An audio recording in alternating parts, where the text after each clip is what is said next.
Man, I'm blessed by the best. Oh, yeah, all right. Give it up for the Most High. Ahia, praise Yeshaya. Praise the Most High. You all can hear me clearly, right? Let me move this thing out of the way. Y'all just did it up. Then you got sparkling diamonds and glittered mantelpieces, and boy, you all exemplify the spirit of a royal nation, man. Praise the Most High. I'll tell you this, though. I'll tell you this. Lord, have mercy. I mean, seeing y'all here this evening, I'll tell you, man, it pricked my heart. So, especially after hearing what happened in the last building, the fire. And I was hurt, you know, and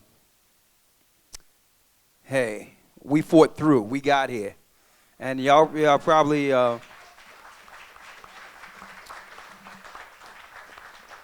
you brothers and sisters probably didn't know this, but we sent an email finally, you know, for this congregation to say we were coming. And I'm going to go into that in a moment as far as the reason why the Most High is really pulling us together in these last days. And we got a call the next morning that the place was burned down, that we couldn't get in. And I'm like, well, okay, all right, I see what this is. Immediately I knew what it was. I've been saying, how long you been hearing me say online I'm coming to Texas? Right?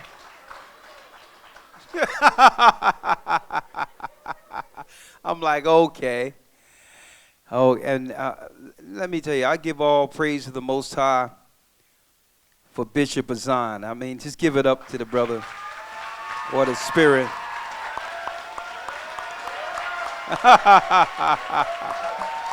You know,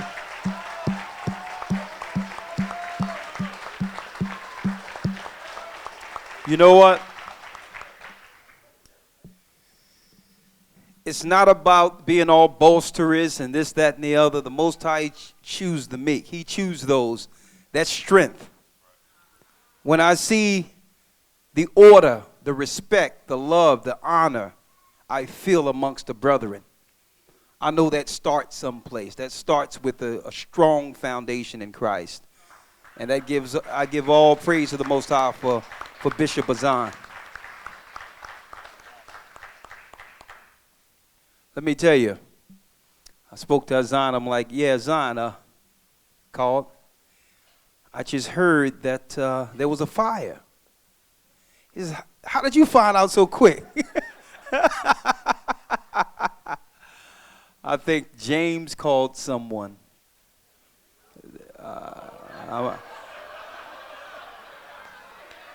Was it you, James? Am I snitching? No, it wasn't James.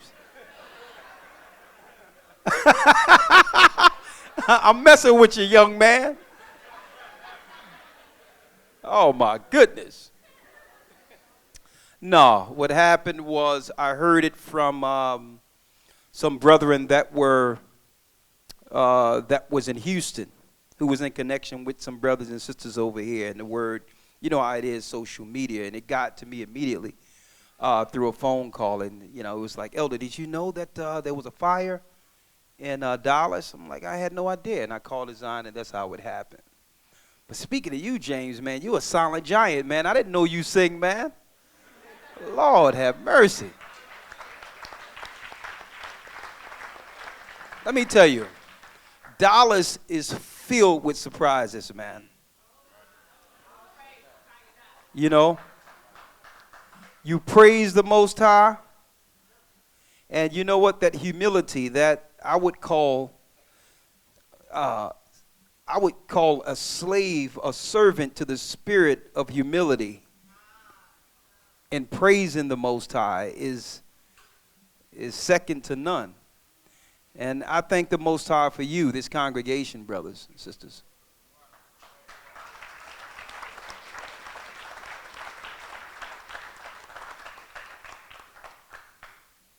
Well. Sometimes I do this at every place I go. I do it every place I go. I just need to know, you understand? By a show of hands, how many of you first came to the knowledge of this truth to gather together because you've seen something online like YouTube? By a show of hands. Oh my goodness. Hold up, put those hands up again. Lord, all praises be to the Most High for the work. All glory be to the Most High. Not the fact that y'all came, but the fact that you've remained is key. Many are called and few are chosen. And man, all glory. I wanted to say this real quick, and I want to encourage you all. I want to encourage you all. Because there's spirits that would like to attack what the Most High have pulled together. There's spirits. And I spoke to Azan. You know, Azan is a very meticulous order type of brother, and he like to make sure everything is right.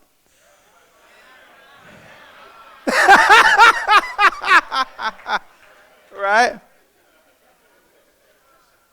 See, they think because I speak to you for a little bit and I don't speak to you every day, I don't pick certain serious attributes up. But when you've worked and done this work for a long time and dealt in the scriptures, it don't take long to figure out who's who. There's certain attributes that the Bible describes almost immediately. So when I spoke with him, it wasn't as if he didn't want me to come, but it's like I have to make sure everything is right. Right? Like, how do I make sure everything is right in the midst of a catastrophe? And you know what? It was the Most High that it happened exactly how it happened.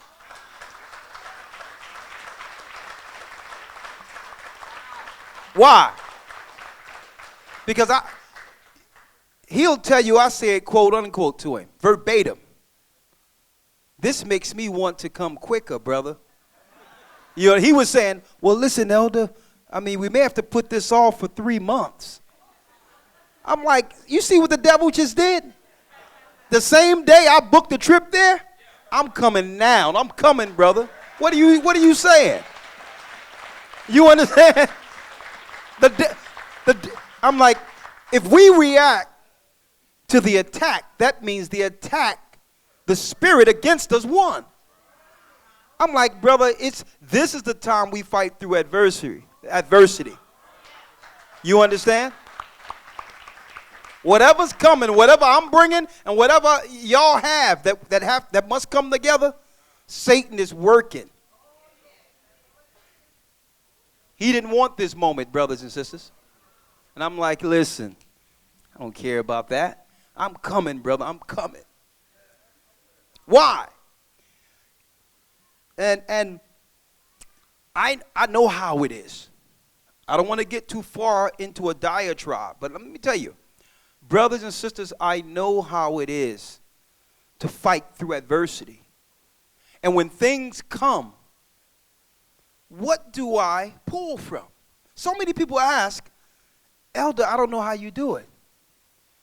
And I'm talking about things that it would blow your mind if I was to give you some testimonies. And I speak to people, and they ask, why? How? How do you endure it? I know y'all deal with things just in Texas alone. And y'all ask Azan, why? How? Why? Right? Let me tell you what I draw from every time when there's an obstacle that's telling me, don't take that step, don't go forward, don't do anything. You know what I draw from? You know who I think about? I think of what I'm dealing with here is less than what Christ had to deal with before Calvary. Every time. It pales in comparison. Some people ask, well, how do you get the energy? How do you do this? I think about it. I think about it. The days that Christ didn't have to get up. He didn't have to feed the poor. Think about this. You go on a road teaching some men without faith almost the whole time you're teaching them. And on the road, you're now dealing with the spirit world where the prophets in the heavens is now witnessing to you and telling you, you know you have to take the trip to Jerusalem. You know that it's time to die. You know it's time. And he didn't want to go, not just because of the cross. He didn't want to go. Why? The love he had for the brethren, the love he had for those disciples. And he had to go. Just imagine the Most High revealed to you it's time. And you go anyway. Against the same people. You know, the whole time, the majority of the people are against you that you're actually going to die for. But you go anyway. I think about it, and I'm like, man, what I'm dealing with is nothing. This is my reasonable service. This is the least I could do. So when those thoughts come to me, I don't say much to people, anyone around me, but it's in my mind. Sometimes I'm tired. I don't want to get up. I don't want to do anything. I don't want to get on a plane. I don't want to talk to somebody. Sometimes I just want peace. But with this work, it comes what? Responsibility, and my life is no longer my life. You understand? And that's what I was relaying to Azan. I'm like, listen, brother, I have to come. I'm going to go into a few scriptures in a moment. And moments like tonight, even from the time I was in the room, from the time that I got off the plane and sat at meat, at dinner, with Azan's wife, Ramar, the brother that picked us up and dropped us off, even to the time of entering in, going into the room, I was going to just do my little writing down, little scriptures that came to my mind in the room. And I heard a sister sing. I heard something. I'm like, no, I got to go out and hear what I'm hearing. You understand? This is why I had to come. I need to feel and understand the spirit that's amongst our brothers and sisters here. And you know what? It's real.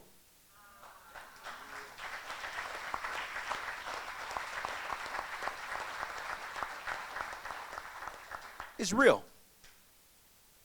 It's genuine. And I'll tell you,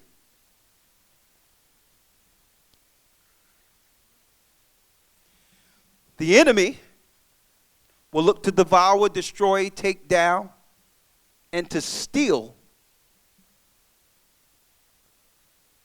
what's within this body.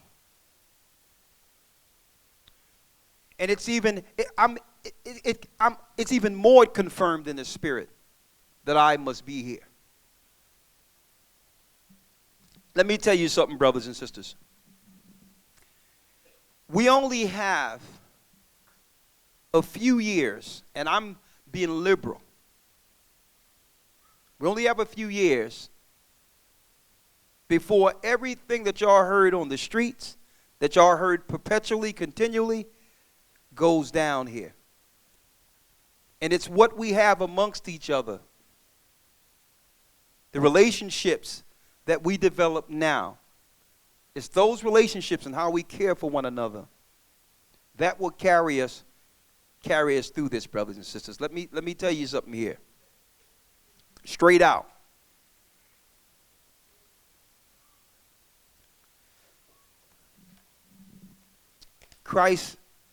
before Christ went over, before Calvary, he looked at Peter, grabbed Peter seriously and said, Peter, do you love me?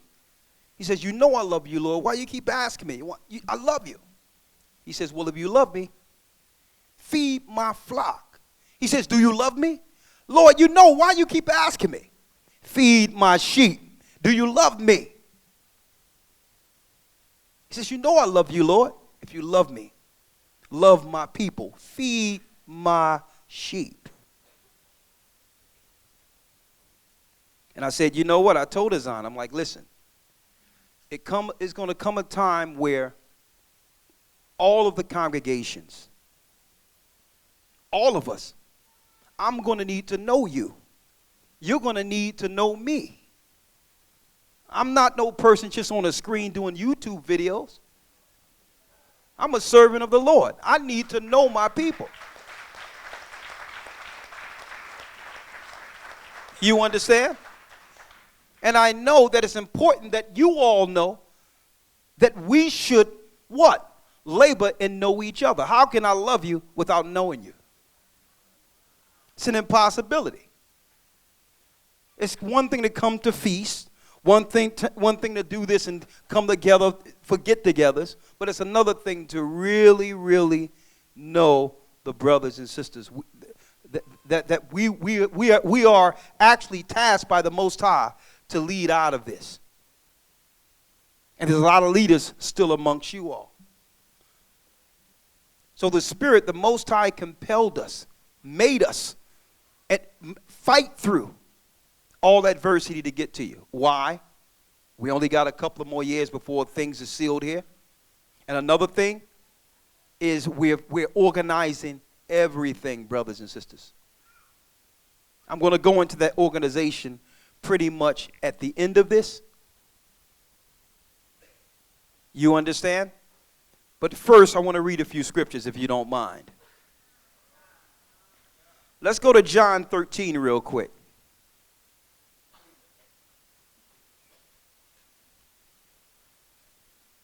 This is Christ. You have your mic, Elder Lawya? Thank you.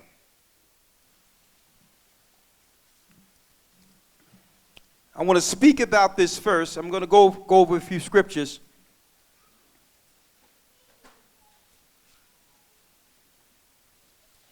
And then after this, I'm going to talk to you all about some of what I've discussed with the elders and the administration privately, so y'all understand the direction of the church in full disclosure. And then even after this, if y'all have any questions, I'll be more than happy to answer them. Why? I'm here, right? No sense in there being questions or any doubt or whatever the case is when you have the opportunity to ask me yourself. And that's a part of getting to know each other. Okay? Of course, I'm going to go into the very end. At the very end of this, I'm going to talk about the regional elder, Rawchaa, who was here, who helped me in the beginning in Dallas, what his role will be strictly in the Texas region that will help keep things together with us, with all of us. You understand? And I don't want anyone to look at this as there's nothing wrong. This is us merging everything together before it's time. There's a reason he went overseas and went to do what he had to do. So he has the insight and understanding from point A to point B, and he's from here. Who better to help you with that if I'm not in your presence than someone who went from point A to point B? That's right. This is what we're talking about, right? He's going to be working with Houston, Missouri. He's going to be working with Dallas.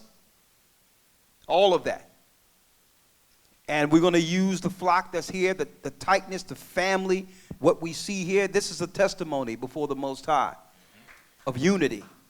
You understand? And we're going to use this strength that you all have worked to keep. Because it's not hard keeping a tight-knit body. That work is not just from elders. That work comes from the people. You stomping out evil and fires and little fires that may have to try to divide. That happens all the time amongst the body. It's up to you individuals within the body that stomp it out. You have done well. You understand? But after that, brothers and sisters, you have to keep in mind this strength must grow. So there's neighboring cities and neighboring states who don't have what you've developed here through time. And it's needed. So before it's over, like I said, it's not just leaders here. Once this thing is established right, quickly, because it's happening quick. We're not waiting 2-3 years because we don't have that amount of time to start spreading the word and doing our due diligence to feed the Lord's sheep. You all going to need to be appointed to go into separate areas to expand this family before it's over. Okay? There's an overall plan that the Most High has given us, and we're here to execute it. Let's go to John 13 and 31 real quick. Just stick with me here. Speaking of Yeshaya. I'm sitting there listening to that band and hearing y'all sing.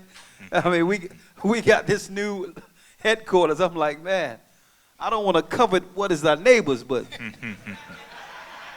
Lord have mercy, I need one of these. Lord, give me, boy, give me the spirit of a choir like that and the spirit of a band like, Lord, you hear me listening to me too. Hook me up. Y'all done set a standard, man. I'm like, Lord, brothers and sisters praising like it used to be. Whoo. Boy, if only the church had the truth, boy. Because you can't tell me the spirit of the Most High wasn't in some of the places when someone was singing to the Most High and they meant it. You knew when it was going straight to the heavens. You knew that there was angels amongst you. You can feel the spirit. If only they had the truth. But you know what? The Lord gave us an opportunity, right? Lord, man. Let's go to John 13 real quick, if you don't mind. St. John. 31. Yes, sir. St. John chapter 13, verse 31. Yes. Therefore, when he was gone out, Yeshaya said, now is the Son of Man glorified, and the Most High glorified in him. Now is the Son of Man, read. Glorified. Glorified. And the Most High is glorified in him. And the Most High is glorified in him, right? What's that glory? That glory is the humility to put down his life for the Most High's fold, right? Now I want y'all to listen to this. Why? Because in this world seeks or promote vainglory. The glory of I'm on stage. The glory of look at me. Look how many precepts I can teach. Look at me. Look, check out that breakdown. Wasn't that deep?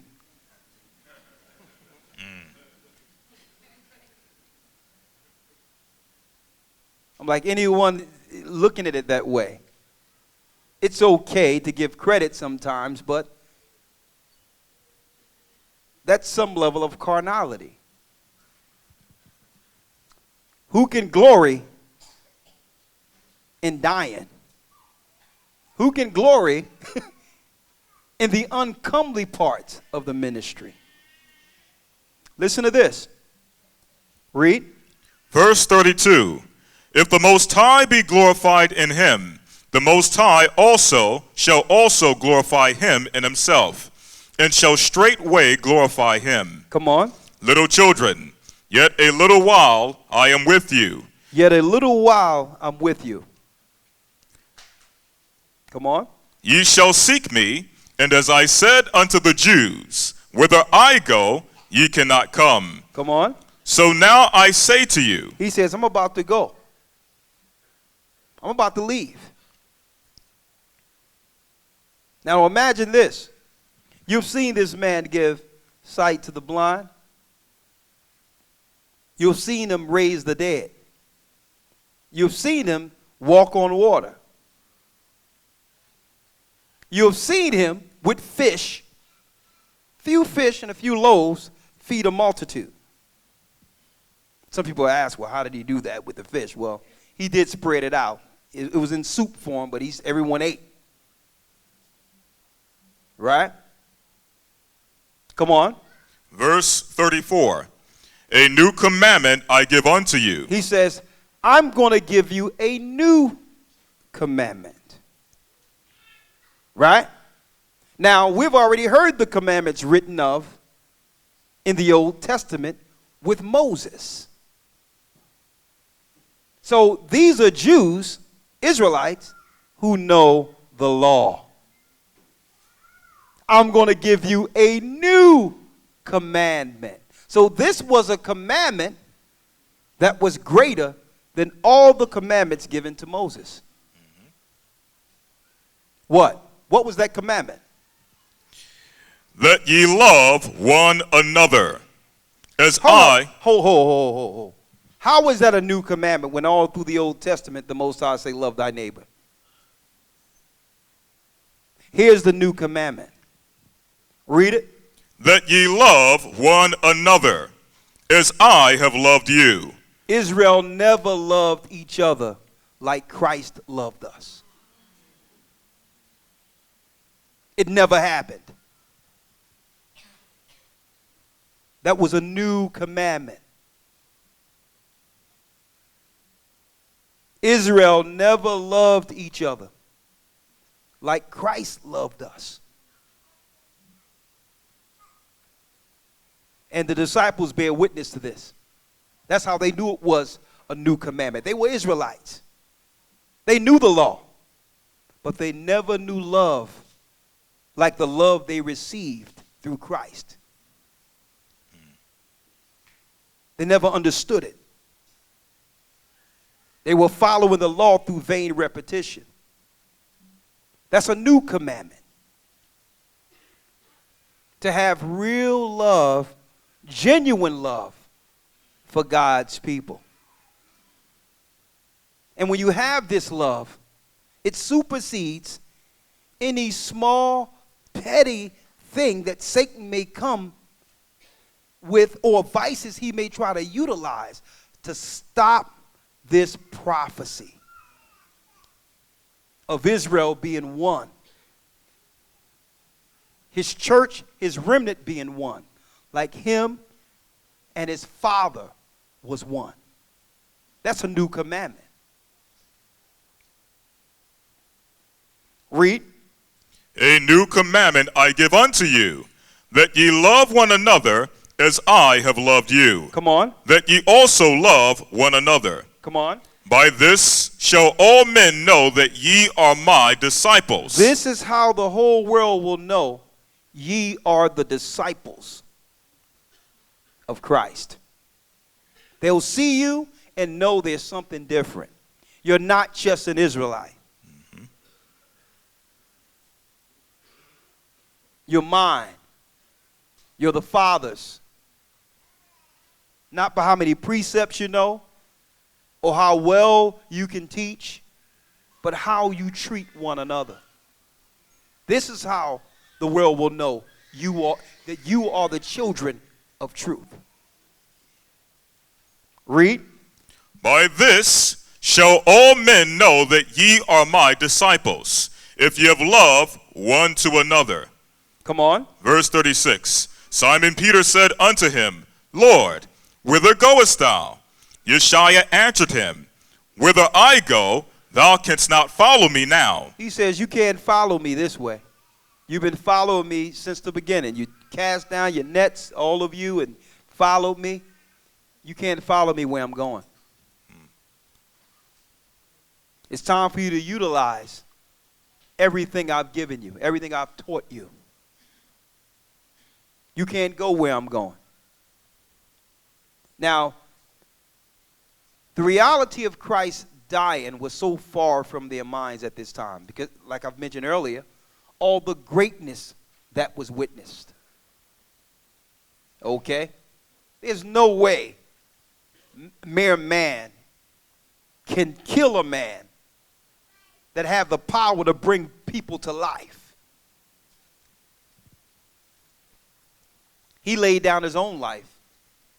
He says, don't think. He told those little people before him, don't think I cannot call legions from heaven right now and my Father don't answer and destroy all of you. He laid it down for his love for us. So this is what I think about. This is what you all need to think about when you get discouraged. When you feel in a certain type of way, this world can deem it or coin it anxiety or insecurity or fear or anger. Anytime that you're dealing with those things, reflect back to what all the emotions Christ had to go through, having full power to stop what happened, but still laid down his life. It pales in comparison. He made it simple for us. He says, listen, I'm not even asking you to do what I'm doing. Just love each other.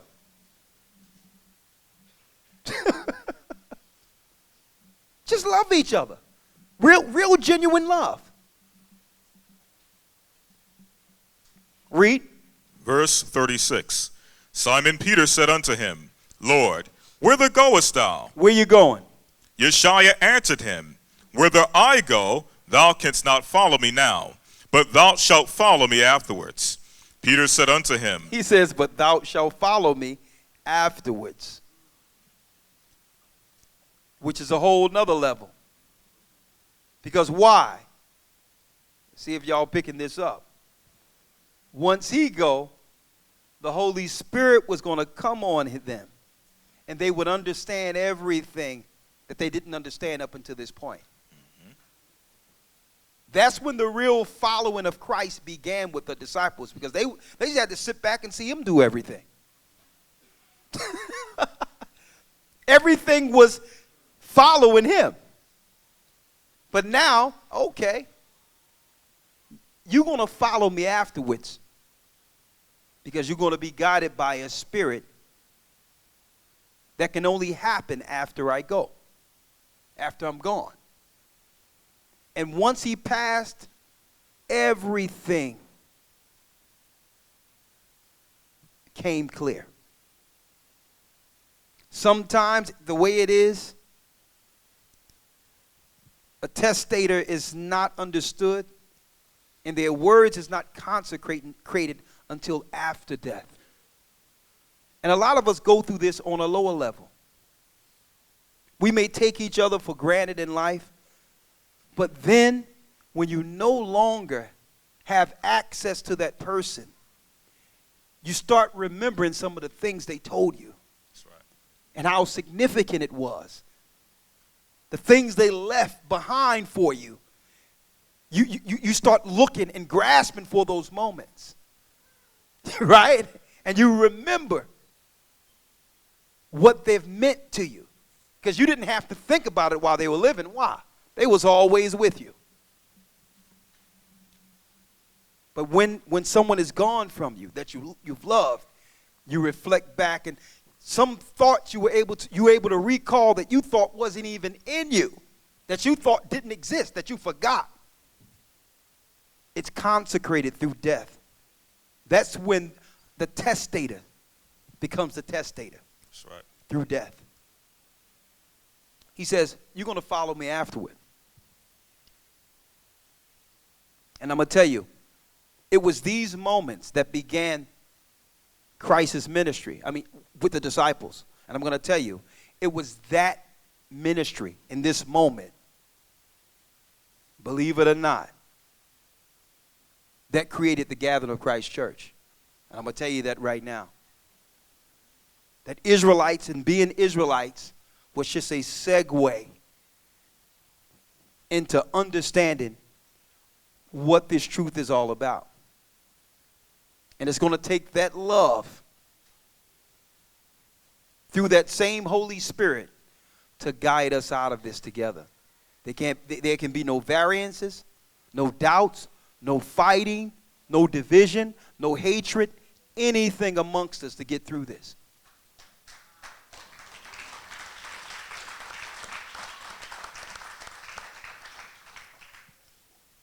Last piece.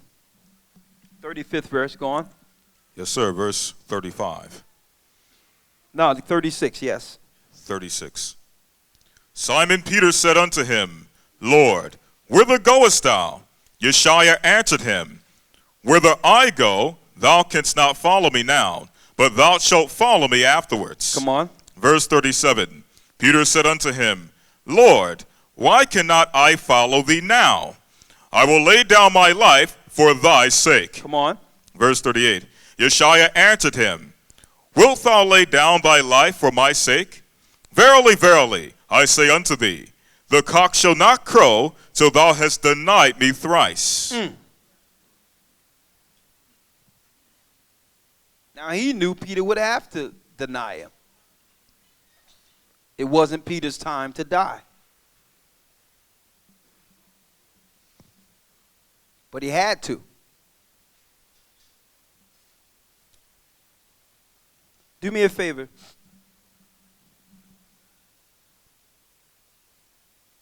Let's go to Leviticus 5:1 real quick, and I want to go here real quick before we go. Only got a few scriptures before I make a few announcements here.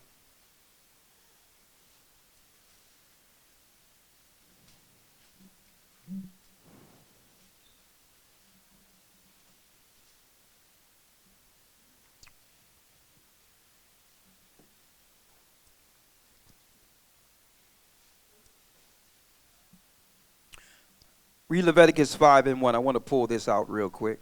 Yes, sir. Leviticus chapter 5, verse 1. And if a soul sin and hear the voice of swearing, if a soul sin and hear the voice of swearing, read. And is a witness. And is a witness. Whether he have seen or known of it. Whether he have seen or known of it. That means we are witnessing and know sin according to the law is in operation amongst us. We know it, whether it be in ourselves or others. We see something that we know is wrong according to the God we serve when it comes to the commandments of the Most High. Read. Whether he have seen it or known of it. Read it. Read that whole thing again for me, Elder Lawya. Yes, sir. From the top, Leviticus 5:1. Yeah. And if a soul sin and hear the voice of swearing, and is a witness, whether he have seen or known of it, if he do not utter it, then he shall bear his iniquity. If he have not what? Uttered it.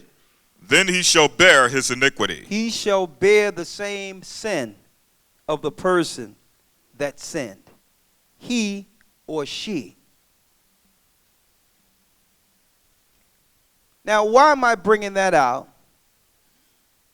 In respect of Christ saying, teaching us that he gives us a new commandment. How can we see sin unto death and witness it and know it exists and allow it to fester and to destroy inwardly if we love one another like Christ loved us? How can we do it?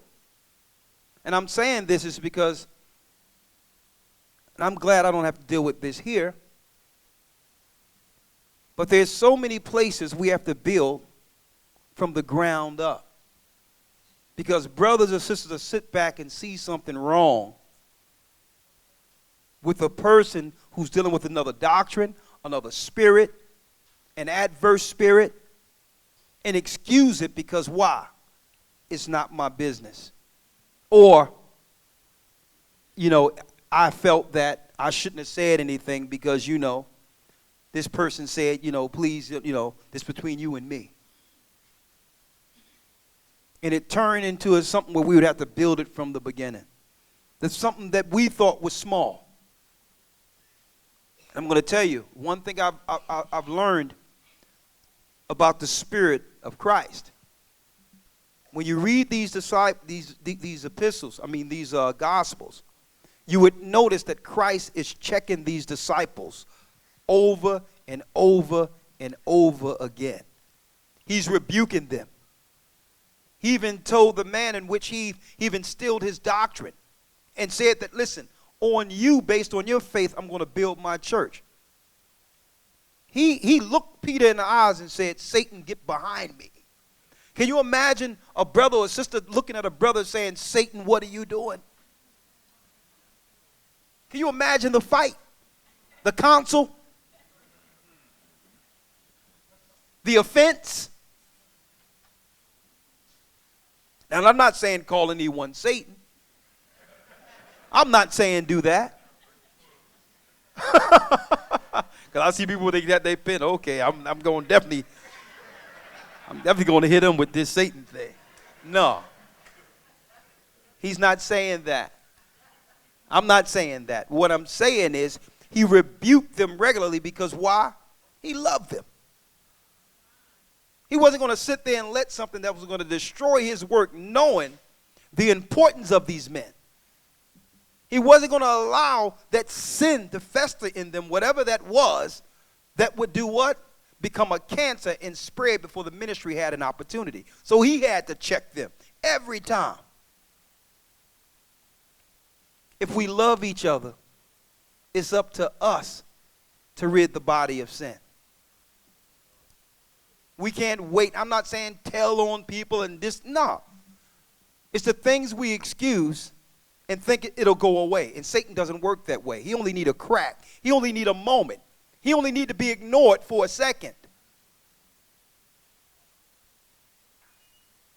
So I want you all to really resonate and connect with what you're feeling right now and where we are right now in prophecy. Taking priority to what's important. And look within yourselves and your spirit, even to yourself, and ask yourself, will I let any man or woman deter me from the love of Christ and the love of my people and my brethren, my sisters? What can divide me from this? And when you see something that's wrong, you take the proper steps according to the Most High. It's not upon elders to correct it. You go to them and say, listen, brother or sister, you know what you're doing is wrong. It can be private. We don't even have to hear about it.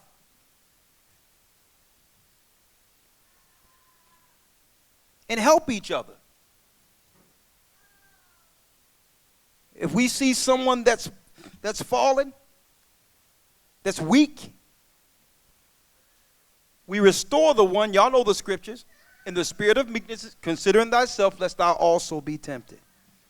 And not let sin abound. Because if we see something going on that we know is wrong, and it harms someone, and the people, the dissension spread, and we get divided, we become divided, that sin is not going to be on that person who started it. It's going to be on the one who seen it and allowed it.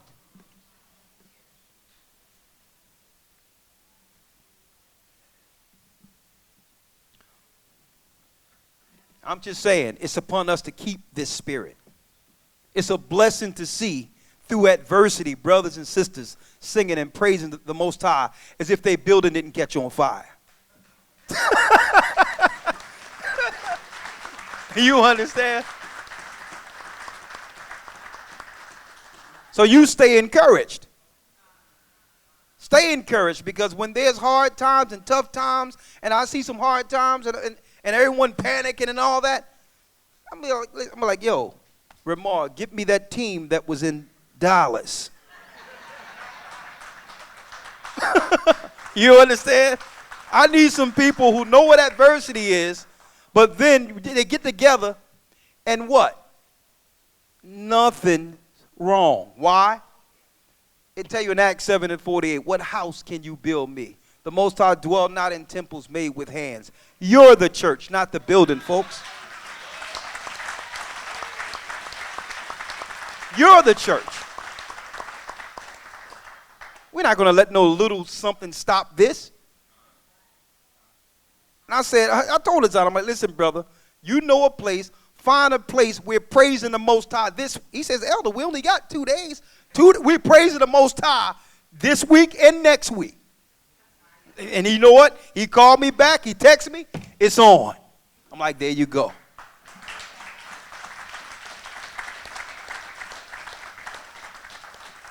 Because I'm going to tell you something about that idle time in which we don't get together.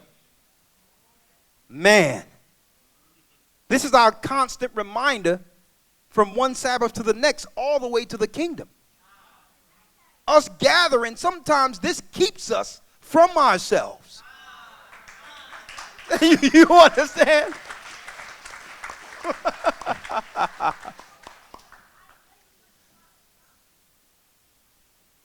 I know some people like, man, I'm glad this is the spirit that's happening tonight because, man, this bear witness to the same thing I was thinking. Man, this is deep that we're talking about this. That's how it be, folks. We're part of the same body. We're connected. Let's go to Romans 12. I'm not going to take too long. Romans 12:1 real quick.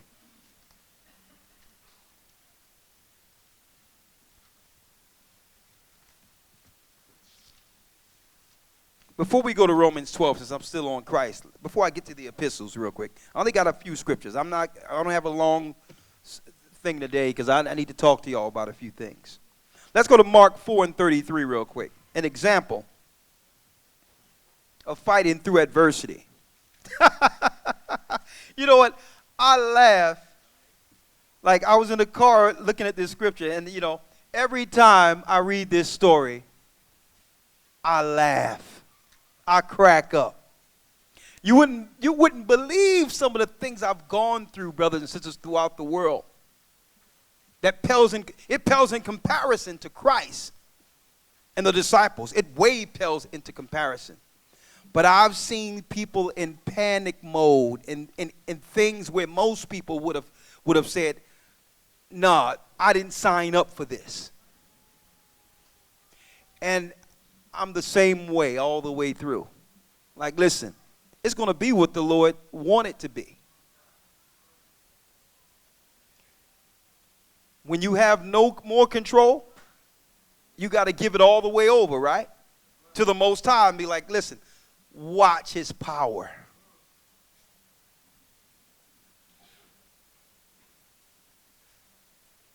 I got some examples.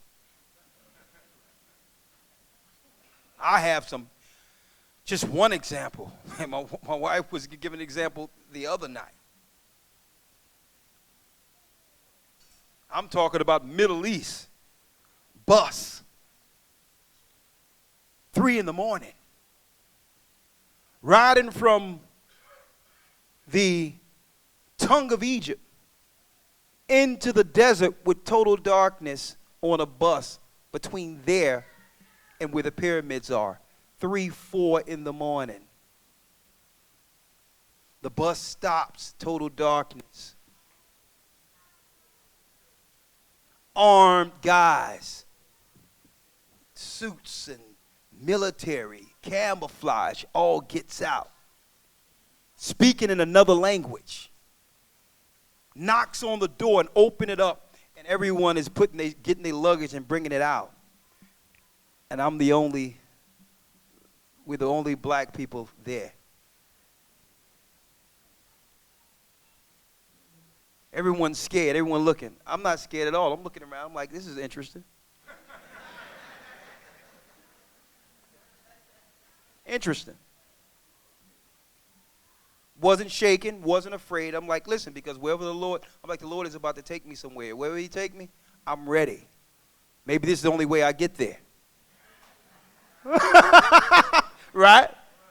So when Paul talk about being shipwrecked, this, that, and the other, I can understand it because I've been in situations where people was like, what? This is you're lying. And let me tell you, the majority of times I say something, I'm leaving something out, folks. I'm only giving you the points in which I remember. Sometimes she have to come in and say, no, tell them about that part. Let me tell you, They all came in. They had their big things. They saying, yeah, somebody translated. They think there's a threat at the Suez Canal and whatever the case is. And they was looking at me a certain type of way, and we were looking at each other. And you know what I did? I started crooning. I started singing. And you know what? I was hitting it too. I was feeling it. One of those rare moments. And all you could tell they went from this to.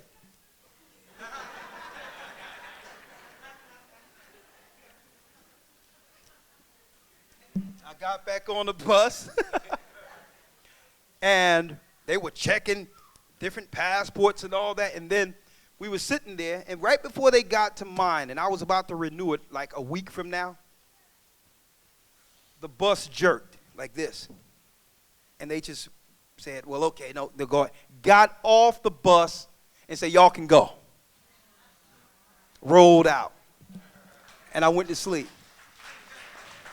Let me tell you, I have a billion stories like that. I know what it is to walk with faith and not panic. And not panic. We dealing in a world that, I'm going to tell you, this world has made everyone insecure and fearful. A world without faith. When you have the faith of Christ, you walk a different way and you see with an entirely different perspective. All right? I'm going to tell you that right now. And people might think that you just is void of feeling, that you don't care. It's not that way. I'm monotone. I'm relaxed. I'm serious. I'm waiting. And if there's a moment that's serious and you are in panic mode and I'm like this, guess who's going to get out? I am. You understand? The mind is always going, but you're relaxed. And that's why when I read this story, I laugh every time. And guess what? When we get to the wilderness, probably one-on-one we'll talk. We have even more stories for you. Okay? Let me tell you. I left and had zero. The Most High said, when Christ told the disciples, I'm going to send you out without purse or script. That's the only way you'll know the Most High is with you. In the Middle East, with different people, whole different race of people speaking a different language broke and come back with more than I left with. So you understand?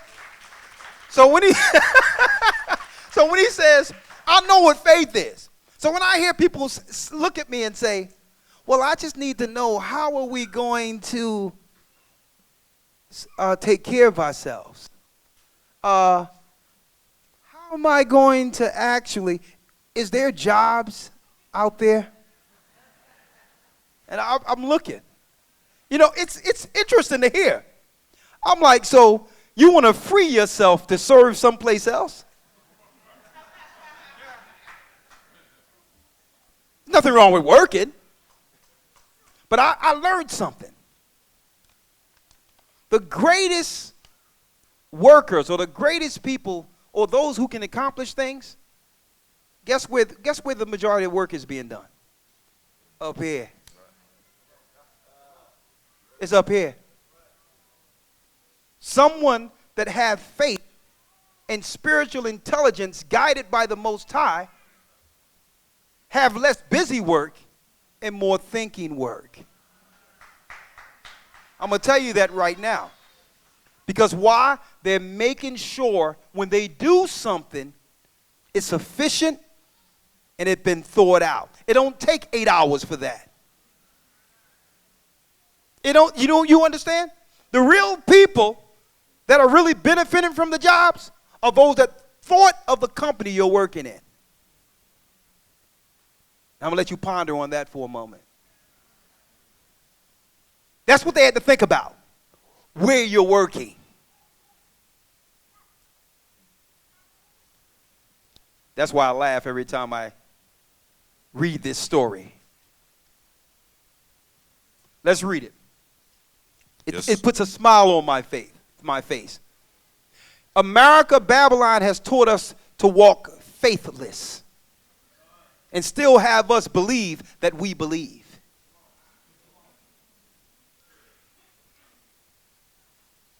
Let's read Mark 4:33. Read it. St. Mark chapter 4, verse number 33. Come on. And with many such parables spake he the word unto them, as they were able to hear it. Verse 34. But without a parable spake he not unto them, and when they were alone, he expounded all things to his disciples. So he would speak out plainly to the disciples, because sometimes he dropped something so deep amongst the people that afterwards the disciples would have to come, yo, you never said that before to me. What you mean by that? Mm-hmm. And he would break it down on another level. The same way when the elders and we were all together, we was talking about the angels that was wrestling with Jacob, and we said that, listen, that angel of the Lord, that wasn't Christ. That was the angel that had power over Esau that he was wrestling with. And I think Azan shouted out, yo, when were you going to drop that? Some things are for us, and we're going to study it and get together with it, and then we'll drop it to everyone else. But that's how it was even back then. Right? Back then, he would drop something that was for the masses, but then when we got alone, someone was like, yo, I've been studying this. What do you mean by that? Now listen to this clearly, brothers and sisters. Check this out. Read. Verse 35. And the same day, when the even was come, he saith unto them, let us pass over unto the other side. And when they had sent away the multitude, they took him even as he was in the ship. Come on. And there were also with them other little ships. Come on. 37. Now, mind you, Christ started out just teaching. Right? Now, Christ now have a fleet of ships to do the work. Now, ships, brothers and sisters, were the equivalent at that time to a jet in this time. Having well-built ships was like having like a luxury jet. Right? So he didn't just have the ship he was on. He had little fleeted ships that was around him, strictly doing the work of the Most High. Read. 37. And there arose a great storm of wind, and the waves beat into the ship, so that it was now full. What verse you at there? Moving to verse 38. Come on. And he was in the hinder part of the ship, asleep on a pillow.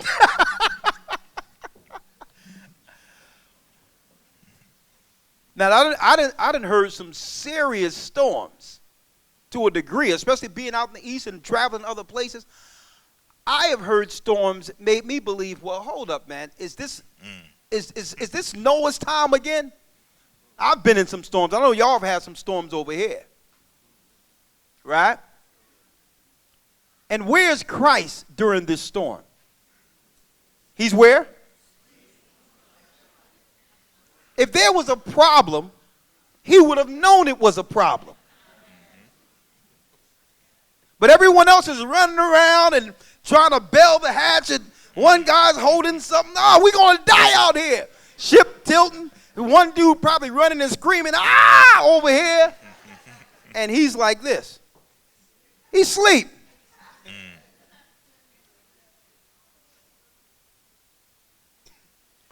So there's a motto. If I don't worry, you don't worry. Worrying is contagious. Don't put your fears on me. I'm good. Don't put your fears in because that stuff is contagious. We have to be courageous. If you don't see me panic, you don't panic. That's right. You can't ever have everybody in the room going off.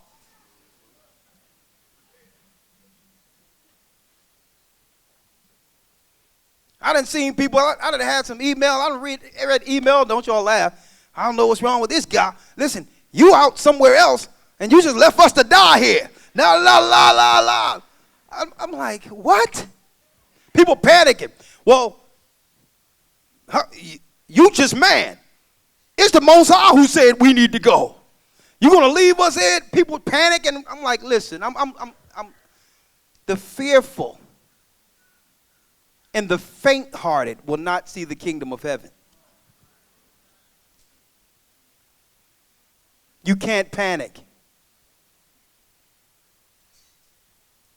Okay?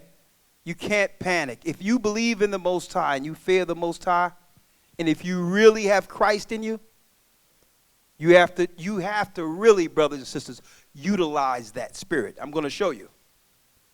And draw from that spirit in trying times. Listen. Read. Verse 38.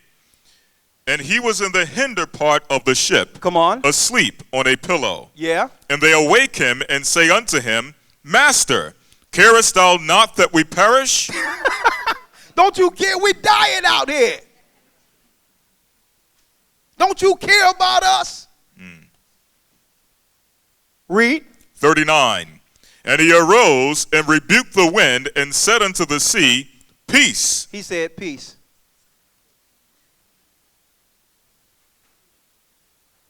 Now, here, shalom. That's what he said. He looked and said, shalom, shalom.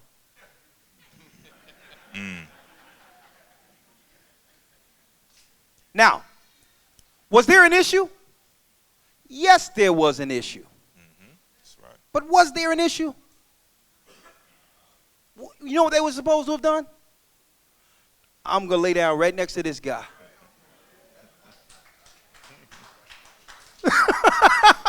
You understand? Because obviously he knows something I don't.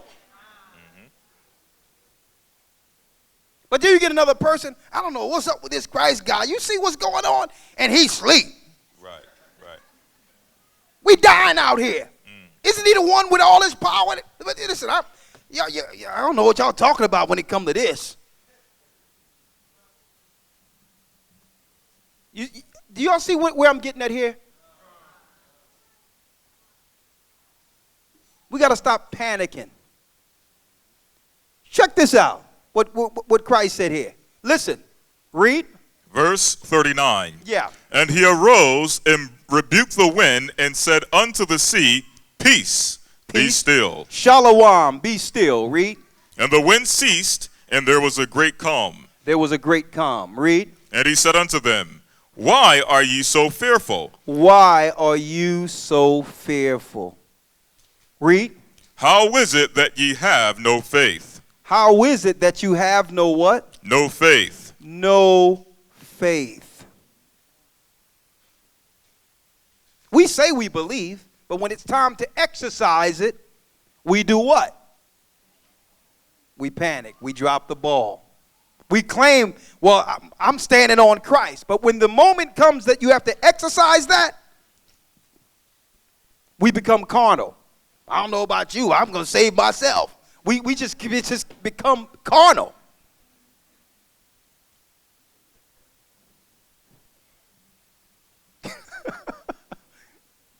Read on. Verse 41. And they feared exceedingly and said one to another. They feared exceedingly and said to one another, what? What manner of man is this, that even the wind and the sea obey him? Even the wind and the sea obey him. Well, did he not create it all? On top of that, when you do the research, wind, water, ice, they come out of chambers that are controlled by angels. Did he not make the angels? But he used that as an example. These were tests from one level of faith to the next. And brothers and sisters, why did I pull out this example? Not just that fire, we're going to be tested. Not just that fire was a small test. And when we are faced with adversity, we don't turn the ship around and say, well, hold up, this guy's asleep. I'm going my way. No, we exercise faith together. We get from point A to point B, regardless of adversity. And I like to use these examples of what's going on for the last couple of weeks here. I like to use those as examples. I say, well, listen, I'm like, you call on your side, Azan, and I'll call on my side. And we're going to have a place. And guess what? I'm on my way to go back to the room before we come back, right? I'm on the phone with someone. He says, I think we have exactly what you're looking at. Now, I know y'all have a building, of like 16,000 feet. But he says, listen, I think, you can tell the guy he was a white guy. And he says, Pastor, I think we got the place. You're going to love this place. He says, how many people you have there again? And I gave him the number. He says, this place is only 10 years old. He says, this place, what was the specs? Go ahead. Because you was in the car. 450. Huh? What can it hold easily? 450. 450 people easily. Sanctuary alone. He says, you're going to love this place. He says it got balconies. It's brand. He says, it's hardly been used. And then he started letting the cat out of the bag. He said, well, what's going on is, see, you guys, y'all have all these people. You got some people who think they can get to that, and they'll get a space, and they don't have the people for it. And they call guys like me up to say, well, okay, how can we do, what we going to do with all this space we're paying for with no people? And he's putting two and two together, and I'm looking at it. I'm like, okay, the people there's no people. We have the people. What do the Most High have this place for? It's not for them. It was for us the whole time, if we want it.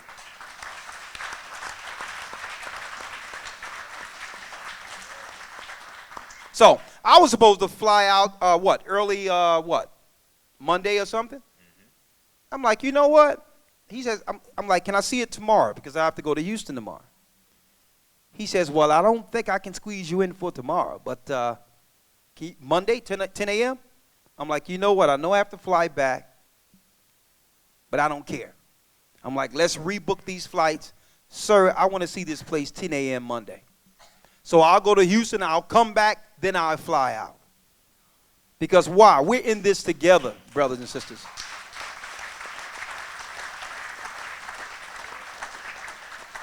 And it's through adversity, all of us realize who's family. Y'all family, guess what? I'm family too, brothers and sisters. You understand?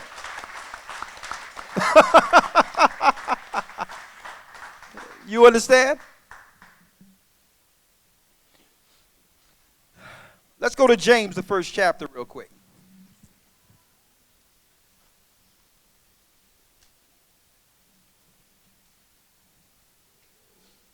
This is only a few verses, right?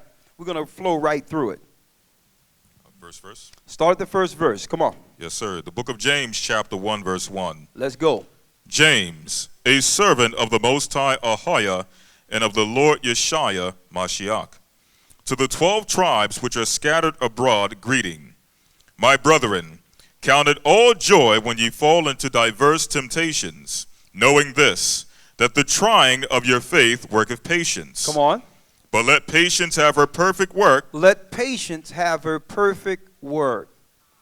Because you think one thing is happening, and the Most High is forcing you someplace else. It's never what you think it is. So adversity sometimes is for a purpose. It's not for us to panic, to understand which way we're being steered. Because why? We are creatures of habit. We'll do the same thing over and over and over with no change. So sometimes the Most High have to do things that break the monotony. And through breaking it, direct us the way we should be going. Sometimes we don't do anything until adversity hits.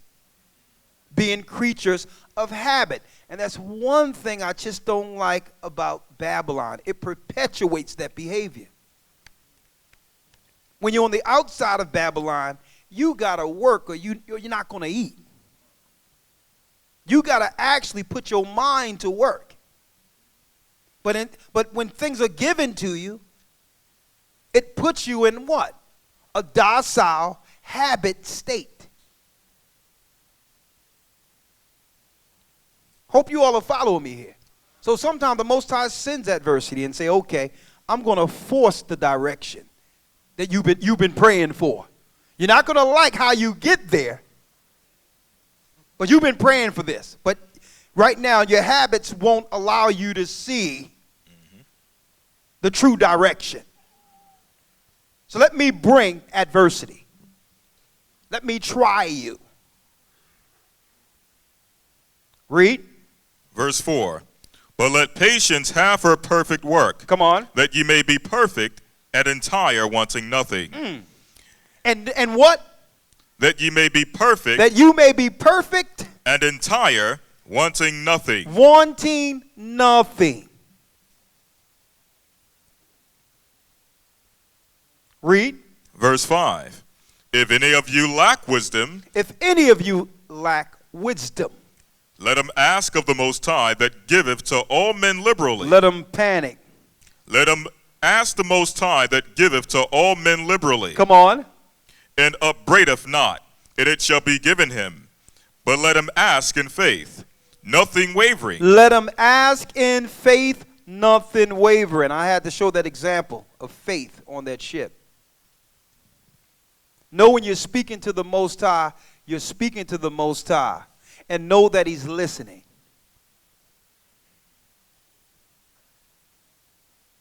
The same as I speak, let me tell you, the Most High is more real than I'm looking at any of you. I don't doubt that. How do you know he's real? But sometimes you have to realize it from the wrong side of things. You ever do something wrong and you know it's wrong and you can feel it in your heart, you feel the darkness, you feel it in your members? Where's that coming from? That's a grieving of the Holy Spirit. That's something on the outside of you, unsatisfied with you. So he's real. So when you pray, when we pray knowing he's present. Read. Verse 6. But let him ask in faith, nothing wavering. Nothing wavering. For he that wavereth is like a wave of the sea, driven with the wind and tossed.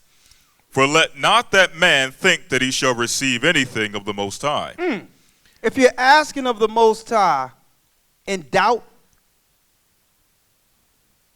know that you're not going. You will receive nothing.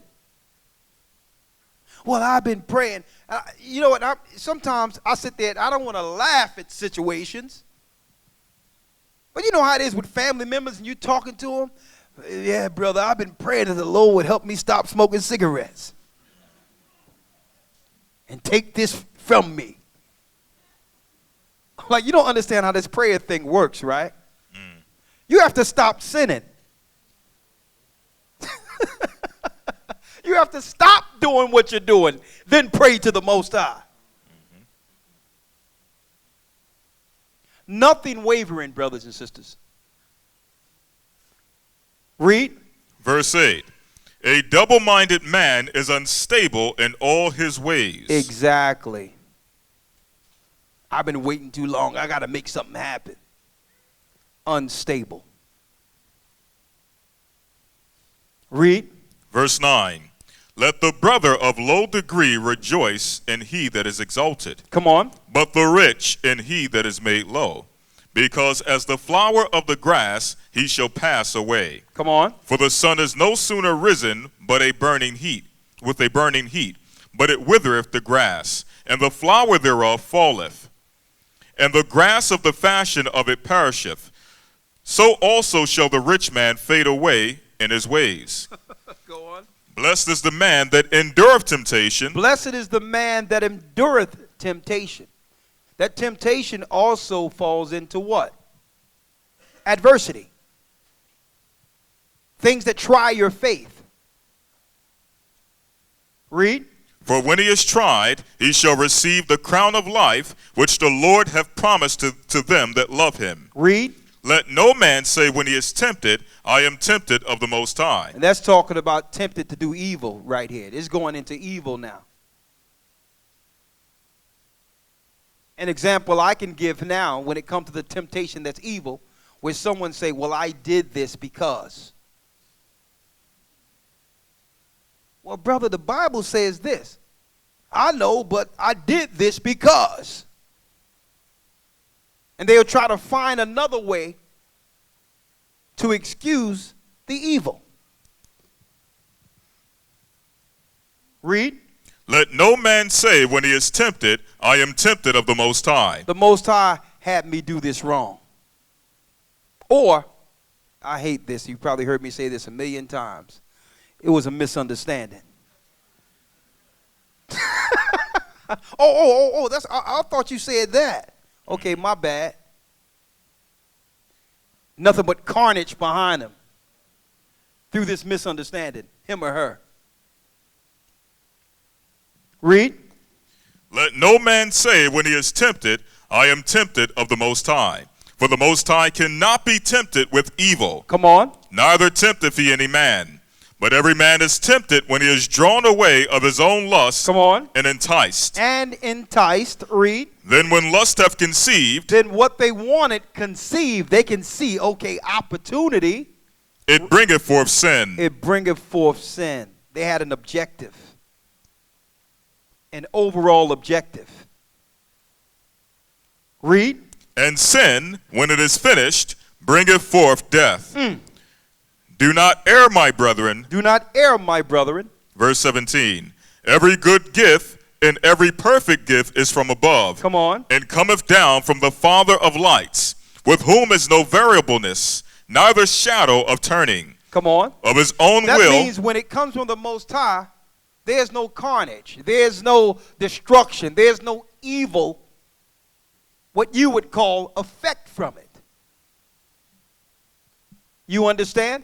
It's purity, love, unity from what the Most High sends. Read. Verse 18. Of his own will begot he us with the word of truth. Come on. That we should be a kind of first fruits of his creatures. First fruits of his creatures. So what is this saying? First fruits of his creatures. He began a new creation with the disciples. Adam is being made again for the kingdom to come. Read. Verse 19. Wherefore, my beloved brethren, let every man be swift to hear. Be what? Be swift to hear. Swift to hear. Slow to speak. See that? So it's not the one always talking. Swift to hear, slow to speak. Slow to wrath. Slow to wrath. Slow before making a judgment. A wrathful judgment on a brother or sister. You're slow to make a decision or a judgment on brothers and sisters. Instead of lashing out. I'm cutting you off, or I'm doing this and I'm doing that. You're slow to wrath. Why? You're patient. Why? Because Christ is patient with us. He is. Read. Verse 20. For the wrath of man worketh not the righteousness of God. Wherefore lay apart all filthiness. Come on, here's the part I wanted to get to. Read. And superfluity. Superfluity. Of naughtiness. Of naughtiness, things we know we do in the dark.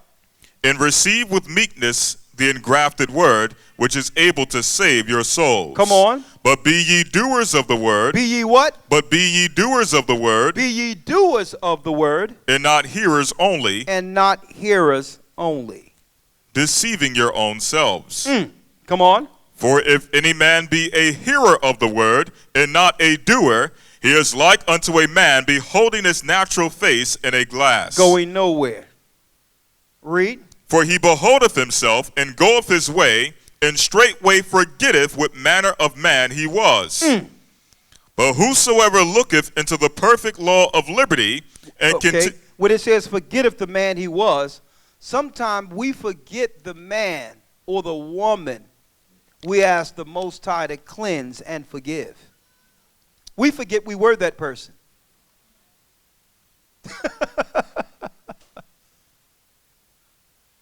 We forget the sinner, the Most High saved from sin. So when we understand this, when we are faced with a scenario, we have what? Mercy with our brothers and sisters opposed to wrath. Understanding what? How the Most High forgave us when we were in sin. Read. Verse 25. Come on. But whoso looketh into the perfect law of liberty, and continueth therein, he being not a forgetful hearer, but a doer of the work, this man shall be blessed in his deed. This man shall be blessed in his deed. And this is including women too. Come on. Verse 26. If any man among you seem to be religious, and bridleth not his tongue. So if we seem to be religious or spiritual, but don't know when to bridle our tongue, read. But deceiveth his own heart, this man's religion is vain. All of this is for nothing. Knowing when to act, knowing when to speak. Come on. Verse 27. Pure religion and pure belief and undefiled before the Most High and the Father is this. What is it? To visit the fatherless. To visit the fatherless. And widows in their affliction. In their affliction. And to keep himself unspotted from the world. And to keep himself unspotted from the world. Right? That's what we're striving to do. I wanted to leave you all with those encouraging words, right? Romans 12, last one.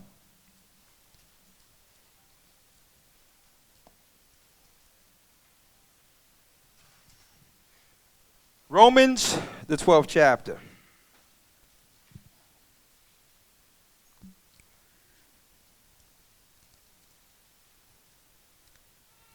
Romans chapter 12, verse 1. Come on. There's only a few verses here. Come on.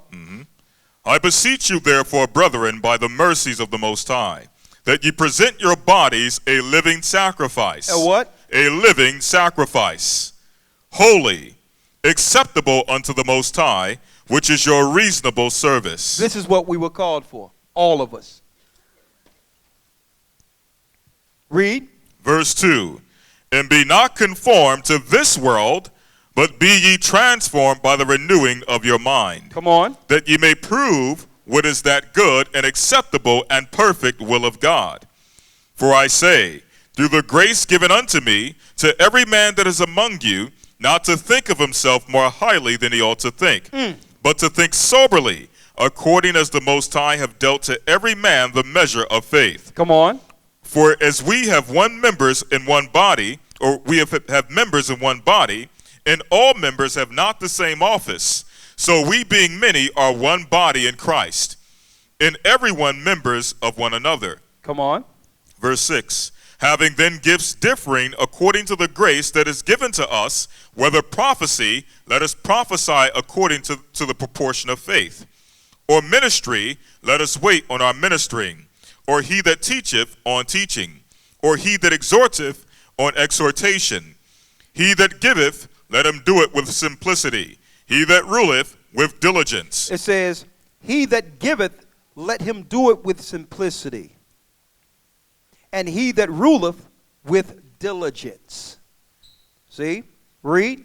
He that showeth mercy with cheerfulness. Come on. Let love be without dissimulation. Favoritism. Let love be without favoritism.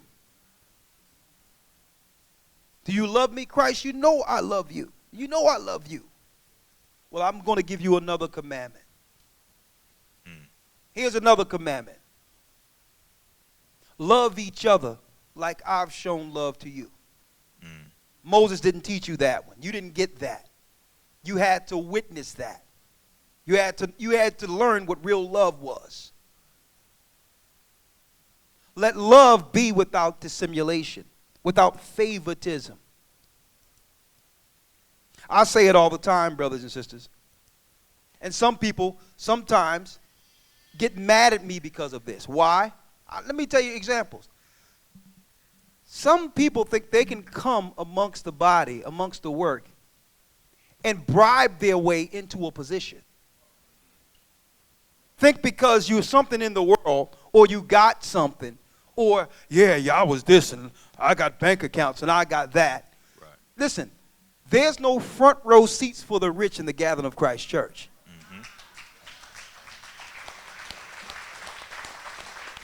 Okay? So you're not getting favoritism over someone else because you got something. What you have is worldly things. It's nothing. You don't have the kingdom of heaven. And they'll come in and it's like, yeah, what's going on in here? Hold up. Give me some room. Like, no, brother, that little usher there is your teacher. And I've been in situations, even back then, in the 90s when I was in that old thing. And I remember Boys and Men coming in, and they became the bane of existence. And everyone saying, well, yeah, we're going to give. Boys and Men got ranked, didn't know any scriptures, and got ranked. And I'm like, wait, what is this? The whole work went towards Boys to Men. And I'm like, no, it don't work like that here. You're not going to come with any prestige or any position and think because you got something. No, the Bible says what? Let love be without what? Dissimulation. Dissimulation. There cannot be favoritism. If you got something, that's good. This is what applies to you. Can you give it all up and become low and spread it amongst the people so that we can work? Mm-hmm. And then learn from those people broke? How about that? Love can be without dissimulation. You can't have people come in and get favoritism based on what they have in the world. That's setting the wrong precedent within a church. It sets the wrong precedent. And this is no slight on Boys and Men or any other people that came through, because they would have probably gave up everything and did what they wanted to serve the Lord. But it's how men, greedy men, will look at their status and say, you know what? Right now, our whole focus is them. It don't work that way. The focus is the Lord's flock. He told the rich man. He didn't tell the rich man, hey, man, you got it going on. You want to be the 13th? Right. Right. He didn't do that. Like, how can you bribe your way into the kingdom of heaven? Let love be without dissimulation. No matter, it's good that you got talent. Oh, yeah, I sing. Well, I sing too. And, oh, yeah, I was on the Fortune 500. Yeah, I've done it. I'm like, that's good. Now become the lowly man. Mm-hmm. We've been high, we've been low. So what? Let love be without dissimulation. Or even on the lowest level. You may have a young lady come in or a young man come in, whether it be handsome or looking good, and everybody running trying to give somebody a chair. And the sister been there the whole time. You know what I mean? Well, I'm okay too. What, I've been here for 3 years. What's up with this? Let love be without dissimulation, no favoritism. That's right. And I think, the Lord have worked with me to the point where flashy stuff all through my life, whether it never impressed me. Because I've always seen, I looked at the character of people and say if stuff do this, I don't want it. If it make you a person without character or without morality, what good is it? Let love be without dissimulation. It's nothing for the Most High to take a poor man and make him rich overnight, folks. Read. Romans 12:9. And I'm saying, and I know a lot of this already is amongst you all. Okay? When I hear y'all sing, when I hear y'all celebrate, when I hear y'all praise the Most High, the love y'all have, even when I heard the prayer earlier towards the Most High, you can't buy that. Mm-hmm. What price can you put on that? To see God's people all together praising the throne of glory.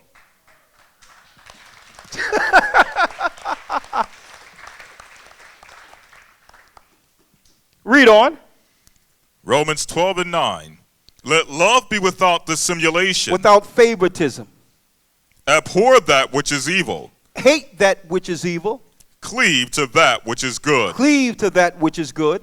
Be kindly affectionate one to another. Come on. With brotherly love. With what? With brotherly love. Come on. In honor, preferring one another. In honor, preferring one another. Opposed to who? The world. The world.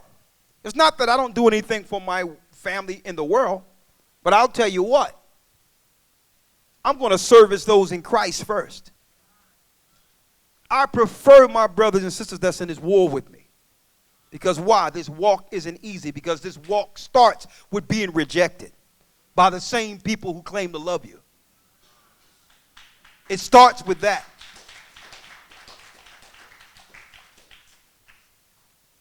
You all excited about the truth, and everyone hating on you.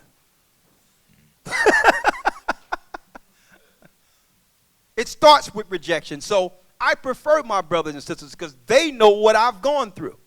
They're going through it. Preferring each other before the world. Read. Verse 11. Not slothful in business. See that? Not slothful in business. Taking care of the Most High's business. He finds favor in that. Consistency. Consistency. We may have great jobs, great resumes, great backgrounds, nice educations. None of that will be before the Most High in the day of judgment. It's going to be, okay, you put in all these work hours for the world. What have you done for me? Where's your resume for me? Where is it? Read. Not slothful in business. Not slothful in business, taking care of the business of the Most High. Read. Fervent in spirit. Fervent in spirit. Be ready at any time to do what? The will of the Most High. Read. Serving the Lord. Come on. Rejoice in hope. Patient in tribulation. Continuing. Hold up. Patient in what? Patient in tribulation. My house is on fire. Patient in tribulation. Okay. The Lord must have another place for me. I'm patient in tribulation, not panic. And read. Continuing instant in prayer. Continuing instant in prayer. Read. Distributing to the necessity of saints. Come on. Given to hospitality. Yes. Bless them which persecute you. And you blessing those that are persecuting you. Read. Bless and curse not. Come on. Rejoice with them that do rejoice, and weep with them that weep. Come on. Be of the same mind one toward another. Mind not high things, but condescend to men of low estate. Mind not high things. That means you're looking into things that you cannot know what's going on there because no one told you. So now I'll speculate. Don't you have, it's certain things I never picked up in my listening while in the world, right?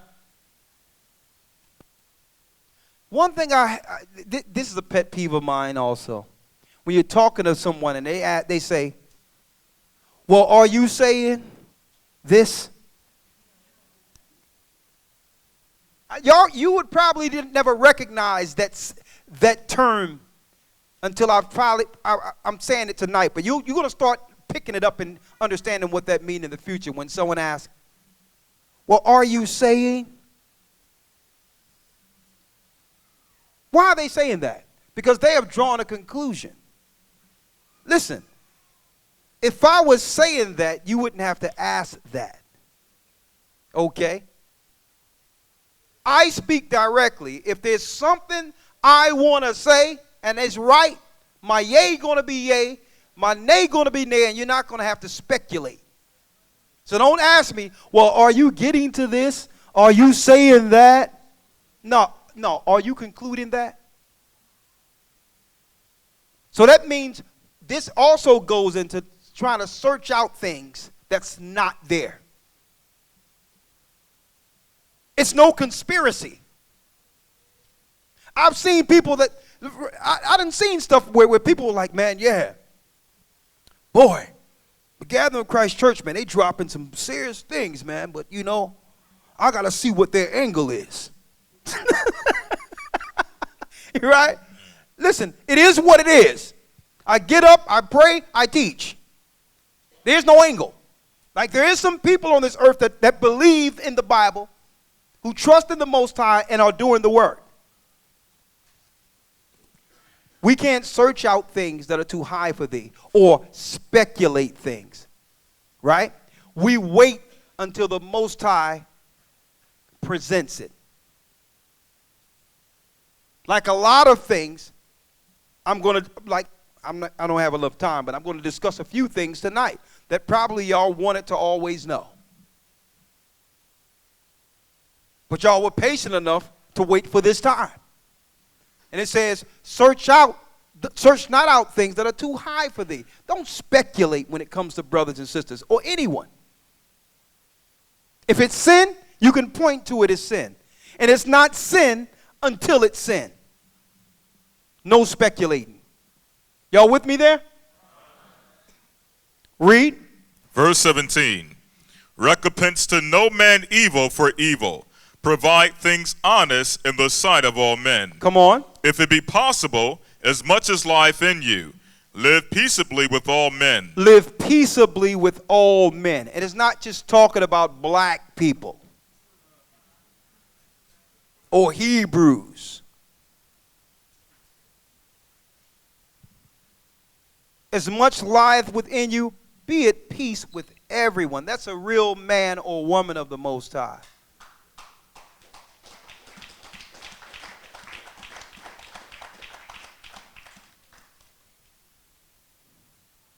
You have it, Lawya? Yes, sir. Yes, sir. Come on.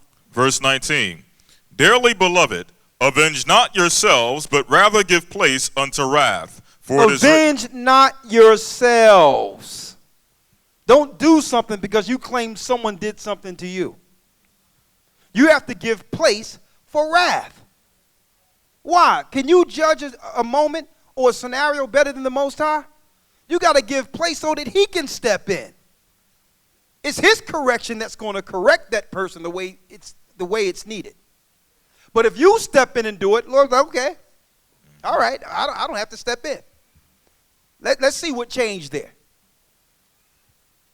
Never render evil for evil or do something because it was done to you. That means you are now subject to the same demon that caused the issue from the other person.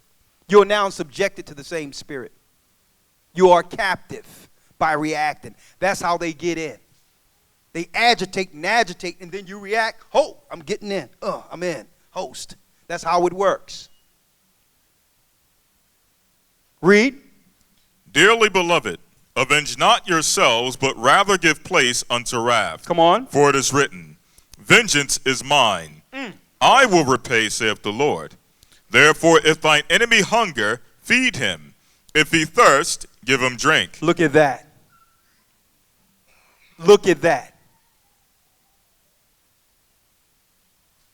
Okay, so what, you have a problem with me or whatever? I'm not going to let that spirit jump on me. You want something to eat, brother? You want something to drink? I don't care. So what? I don't care if you stab me in the back, whatever. It doesn't matter. Don't matter. What you want to eat, what you want to drink. Read.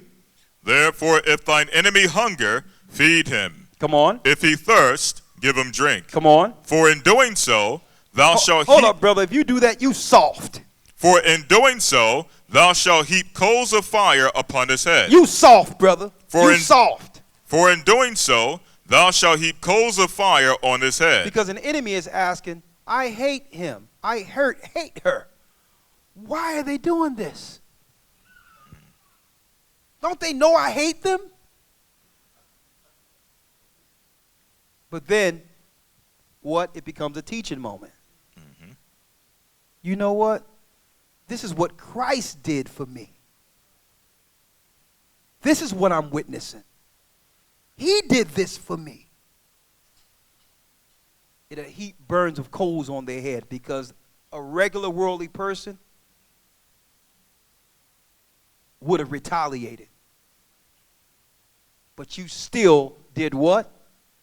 You love your neighbor. You exercise that new commandment. You love your brothers and sisters like Christ loved you, that new commandment. That's something new in the world. You're supposed to have people where you'll never speak to again. Can't stand them. You will never, you wouldn't feed, you wouldn't throw food on the ground for them based on what they've done to you. That's not Christ. You're going to love them because Christ didn't just die for the righteous. He died for the wicked first.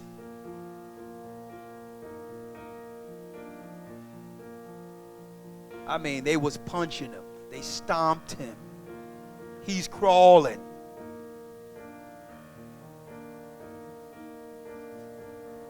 They dragged him. They beat him. And he's like, you know what? I'm dying for you. I love you.